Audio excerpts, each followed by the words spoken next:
Em Gálatas, capítulo 5, do verso 16 ao verso 26, que é um dos textos mais conhecidos de toda a cristandade, de todo o conhecimento da palavra dos cristãos.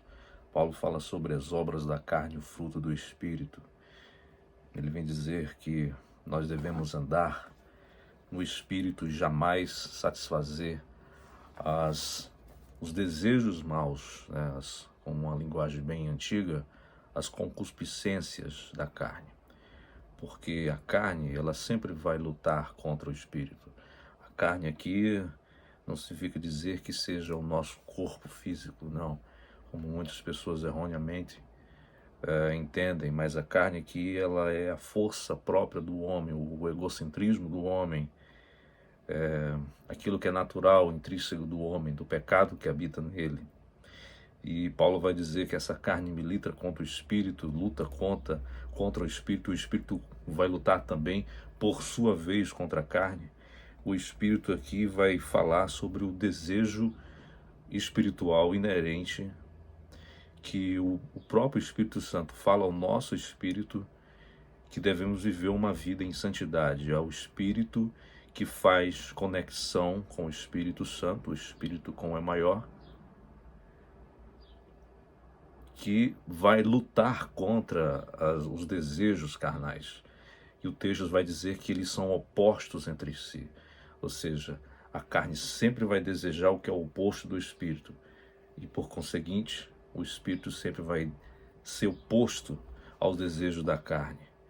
E Paulo diz que nós não devemos fazer o querer da carne, o querer da força humana, da natureza humana, do nosso ego, do mais profundo dos nossos sentimentos, que são muitas das vezes contra a natureza de Deus.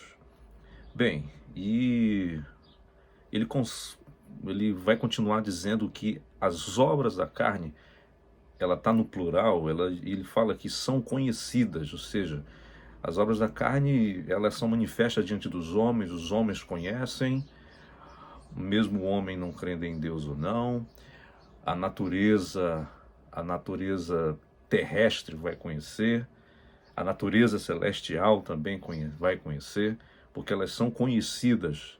E ele vai dizer que as obras são, primeiramente, você pode fazer umas 3 facetas das obras da carne, né? da ação enérgica, da força natural, da força dos desejos, dos prazeres humanos. E nós podemos dividir em 3 facetas. As obras para consigo mesmo, para comigo mesmo, para com Deus e para com o próximo. E para comigo mesmo são aqueles pecados que vai de encontro ao meu próprio corpo, que ele vai dizer a prostituição, que é a porneia no grego, de onde vem a palavra pornografia, a impureza, todo tipo de impureza sexual, a lascívia, que não deixa de ser um desejo impuro, as bebedices e as glutonarias.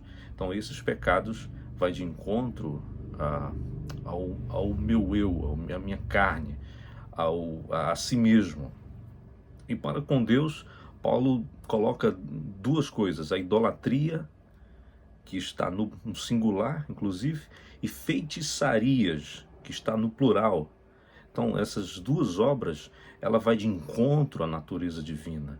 A idolatria, pelo fato do homem colocar as coisas acima do próprio desejo de Deus para com o homem, acima de Deus, é um prazer acima de Deus. Essa coisa de colocar o ídolo num pedestal, acima do Todo-Poderoso. E a farmaqueia, que é a feitiçaria, de onde vem a palavra farmacêutica. No passado, os farmacêuticos produziam drogas. E essas drogas, por sua vez, produziam algum tipo de malefício para a mente humana. Claro que hoje a farmacêutica evoluiu bastante e ela tem produzido coisas boas para o homem.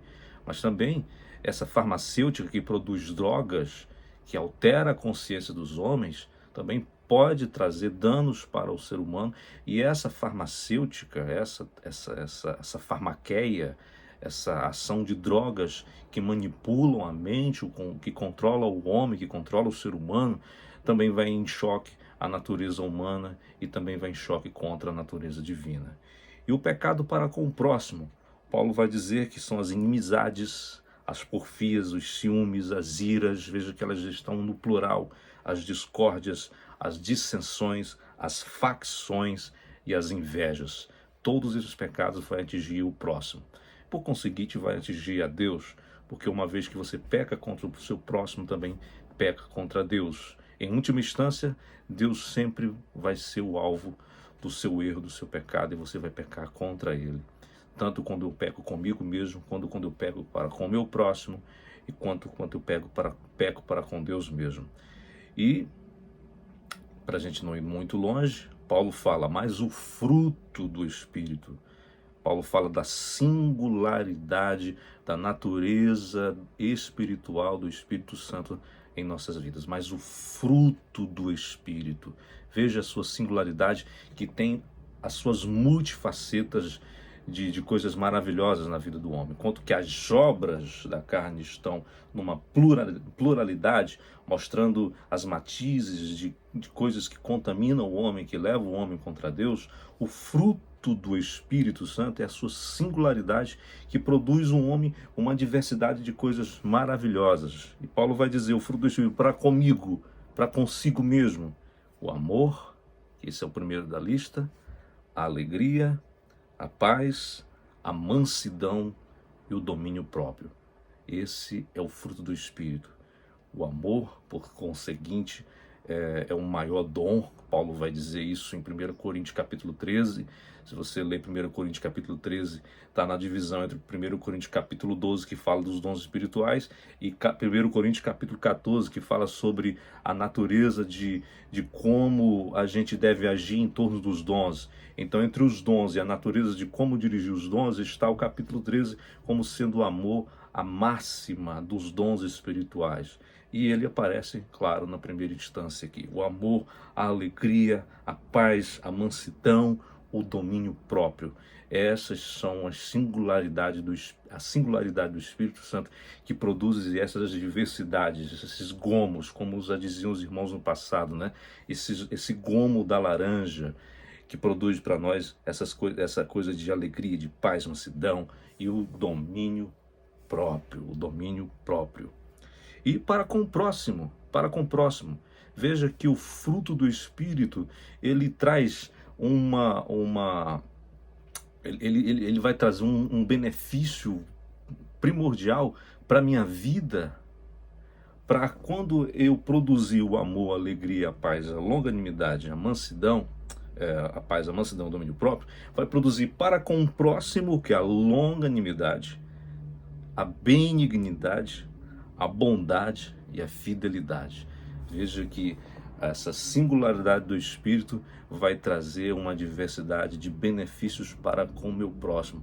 Uma vez quando tem um amor produzido pelo Espírito Santo, que não é um amor produzido pela minha própria vontade, mas um amor produzido pelo fruto, é um fruto do Espírito, não é pelas minhas próprias decisões. Por isso que amar é uma decisão. Amar é uma decisão que o Espírito Santo fala ao nosso coração, nos instrui a amar uns aos outros. E esse amor, ele vai trazer, veja que o amor é a base de tudo. O amor é a base para que eu tenha uma vida de longanimidade, que é aquela paciência longa, né? Que é um termo grego que fala sobre essa imensidão da paciência, né? A benignidade, o amor vai produzir benignidade, você vai ser benigno para com o seu próximo. Veja que a benignidade é uma natureza intrínseca do próprio Deus, e ele comunica esse atributo para nós. Esse é um atributo comunicável a Deus. Existem os atributos incomunicáveis que Deus não comunica ao homem, como a sua onisciência, a sua onipotência, a sua onipresença. Ele não vai comunicar ao homem, mas o atributo comunicável, como a sua bondade, Deus é bondoso, Deus é bom, por isso ele espera que nós sejamos bondosos. Deus é benigno, por isso que ele espera em nós ação de benignidade, porque é um fruto do Espírito. a bondade e a fidelidade, porque a mesma raiz da palavra fidelidade vem a palavra fé, né? É a mesma raiz no original grego. Quando você é fiel para com Deus, você é fiel para com o próximo. É uma fidelidade, é a base de tudo, porque em todas elas, em primeira instância, está o amor. E Paulo vai dizer que contra essas coisas não existe lei, não precisa um sistema de regras, não precisa um sistema de condutas para que você venha produzir, para que você venha praticar essas coisas, não. Não existe uma regrinha, um script que você tem que fazer isso, aquilo.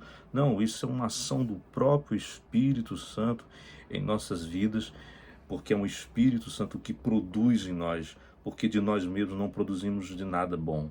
De nós mesmos não produzimos de nada que seja agradável a Deus. É a graça de Cristo, é o amor de Deus, é o Espírito Santo que vai produzir em nós a graça suficiente do Senhor. E Paulo diz que contra essas coisas não há lei. Não há lei, não precisa de lei, não há lei. A lei não vai fazer com que você... A lei não vai te condenar porque você está andando segundo o Espírito. A lei não vai te colocar na condenação eterna porque você vive sob a égide, sobre a graça do amor, do fruto do Espírito Santo em nossas vidas. E ele continua dizendo, se vivemos no Espírito, andemos também no Espírito. Essa é a mensagem, que temos que viver no Espírito. Então, viver no Espírito, ele traz uma ação de andar no Espírito. Se eu digo que vivo no Espírito Santo, eu tenho que andar segundo os passos do Espírito. Que é isso, o amor, a alegria, a paz, a mansidão, o domínio próprio, a longanimidade, a benignidade, a bondade, a fidelidade. E a lei não vai outorgar nada sobre, a lei não vai te condenar acerca dessas coisas, porque você está vivendo sobre a graça, sobre a égide, sobre o controle do Espírito Santo. E não nos deixamos possuir de vanglória, para encerrar, provocando uns aos outros, tendo inveja uns aos outros. Parece que na igreja de Gálatas, os irmãos em Gálatas, você pode ver nos capítulos anteriores, os irmãos estavam se devorando um ao outro, havia uma espécie de inveja, um invejando pelo dom do outro, um invejando pela possibilidade do outro chegar a um patamar maior. Então havia essas facções, e o texto vai dizer, né, as facções, essas disseções, essas heresias, porque um dos termos que tem no original é aireses, é divisão, é heresia. A heresia divide o povo de Deus, a heresia divide essa unidade, ela deixa de ser unidade e se transforma então numa bagunça, vai se transformar então numa disfunção orgânica do corpo de Cristo. Então, é isso. Se vivemos no Espírito, andemos também no Espírito. Essa é a mensagem que eu trago para esse dia de hoje. Que Deus nos conduza a viver em Espírito, que Deus nos conduza a viver em graça, em verdade, para a glória do seu nome. Em nome de Jesus. Deus abençoe.